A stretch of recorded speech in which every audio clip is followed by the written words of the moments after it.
Hello বন্ধুরা, কেমন আছেন সবাই? আশা করি সবাই ভালো আছেন। আজকে আমরা দুনিয়া কাঁপানো 10 জন বিজ্ঞানীর নাম এবং তাদের আবিষ্কার সম্পর্কে জানবো, যাদের আবিষ্কার ছাড়া আমাদের বর্তমান আধুনিক যুগ কল্পনাও করতে পারতাম না। এমনই সেরা 10 জন বিজ্ঞানী সম্পর্কে কিছু তথ্য নিয়ে আমাদের আজকের আয়োজন। তার আগে ভিডিওটিতে একটা লাইক এবং চ্যানেলটি সাবস্ক্রাইব করে দিন please. Number 10, Michael Faraday. Michael Faraday তড়িৎচুম্বকীয় তত্ত্ব এবং ইলেকট্রোকেমিস্ট্রির ক্ষেত্রে ফ্যারাডের গুরুত্বপূর্ণ অবদান রয়েছে। তিনি প্রমাণ করেছিলেন চুম্বকত্ব আলোক রশ্মিকে প্রভাবিত করে। তার আবিষ্কারের প্রধান বিষয়গুলোর মধ্যে রয়েছে তড়িৎ চুম্বকীয় আবেশ, ডাইম্যাগনেটিজম ও তড়িৎ বিশ্লেষণ। 9 নম্বরে রয়েছে ম্যারি কুরি।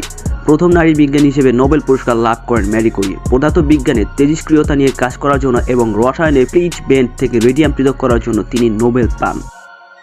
8 নম্বরে রয়েছে আলেকজান্ডার গ্রাহাম বেল। টেলিফোনের আবিষ্কারক হিসেবে আলেকজান্ডার গ্রাহাম বেল পরিচিত। তাকে বোবাদের পিতা তথা ফাদার অব দ্য ডেভ বলা হয়। তার পরিবারের সবাই অভিনয়ে জড়িত ছিলেন। তার মা ও স্ত্রী কথা বলতে পারতেন না, এ কারণেই বোবাদের জীবনযাত্রার মান উন্নয়নে তিনি অনেক গবেষণা করেছেন।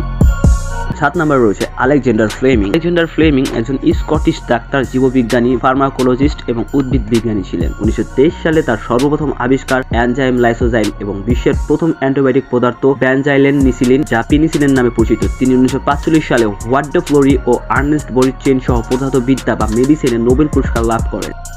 6 নম্বরে রয়েছে Thomas Alva Edison. Thomas Alva Edison gramophone, video camera এবং দীর্ঘস্থায়ী বৈদ্যুতিক বাতি সহ অনেক যন্ত্র তৈরি করেছেন। তার আবিষ্কার বিংশ শতাব্দীর জীবনযাত্রায় ব্যাপক প্রভাব ফেলেছে। এডিসনের নামে 1093টি মার্কিন প্যাটেন্ট সহ যুক্তরাজ্যে, ফ্রান্স, জার্মানির প্যাটেন্ট রয়েছে।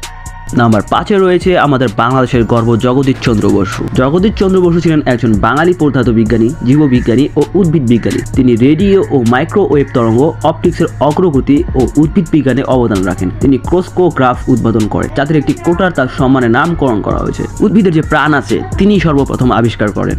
4 নম্বরে রয়েছে নিকোলা টেসলা। নিকোলা টেসলা পাগল বিজ্ঞানী হিসেবে বহুল পরিচিত। তিনি তড়িৎ শক্তি উন্নয়নের জন্য কাজ করেন। 1884 সালে তিনি নিউ ইয়র্কে চলে যান, সেখানে টমাস আলভা এডিসনের সঙ্গে কাজ শুরু করেন। তার এক্স-রে তড়িৎ বিচ্ছিন্ন চার্জ নিয়ে গবেষণা করেন। টেসলার প্যাটেন্টের তালিকায় electrical condenser transformer, circuit controller, method of signalling এবং গতি নির্দেশক যন্ত্র ছাড়াও আরো অনেক কিছু রয়েছে। নাম্বার 3-এ রয়েছে গ্যালিলিও গ্যালিলি। গ্যালিলিও দূরবীক্ষণ যন্ত্রের উন্নয়ন করেছিলেন, আর এই উন্নয়নে জ্যোতির্বিজ্ঞানের অগ্রগতিতে সবচেয়ে গুরুত্বপূর্ণ ভূমিকা রয়েছে। নিউটনের গতির প্রথম এবং দ্বিতীয় সূত্র ও কোপার্নিকাসের মতবাদ প্রমাণে তার ভূমিকা অত্যন্ত গুরুত্বপূর্ণ। বিজ্ঞানী স্টিফেন হকিং বলেছিলেন, আধুনিক যুগে প্রাকৃতিক বিজ্ঞানের অগ্রগতির পেছনে গ্যালিলিওর চেয়ে বেশি অবদান আর কেউ রাখতে পারেনি। নাম্বার 2-এ রাখা হয়েছে স্যার আইজাক নিউটনকে। আইজাক নিউটন বিশ্বের অন্যতম প্রভাবশালী বিজ্ঞানী। 1687 সালে তার বিখ্যাত গ্রন্থ ফিলোসফিয়া ন্যাচারালিস প্রিন্সিপিয়া ম্যাথামেটিকা প্রকাশিত হয়। সেখানে তিনি সার্বজনীন মহাকর্ষ এবং গতির 3টি সূত্র উল্লেখ করেছিলেন। এই সূত্র ও মৌল নীতিগুলোই চিরায়ত বলবিজ্ঞানের ভিত্তি হিসেবে কাজ করছে। নিউটনই প্রথম দেখিয়েছিলেন পৃথিবী এবং মহাবিশ্বের সকল বস্তু নির্দিষ্ট সূত্রের অধীনে পরিচালিত হচ্ছে। 2005 সালে রয়্যাল সোসাইটি বিজ্ঞানের ইতিহাসে প্রভাব বিচারের নির্বাচন আয়োজন করে। ফলাফল দেখা যায় নিউটন আইনস্টাইনের চেয়ে অধিক প্রভাবশালী। কিন্তু তবুও নাম্বার 1-এ রয়েছে আলবার্ট আইনস্টাইন। 1921 সালে পদার্থবিজ্ঞানের নোবেল পুরস্কার লাভ করেন আলবার্ট আইনস্টাইন। তার তাত্ত্বিক পদার্থবিজ্ঞানে অবদান ও আলোক তড়িৎক্রিয়া সম্পর্কিত গবেষণা বিখ্যাত।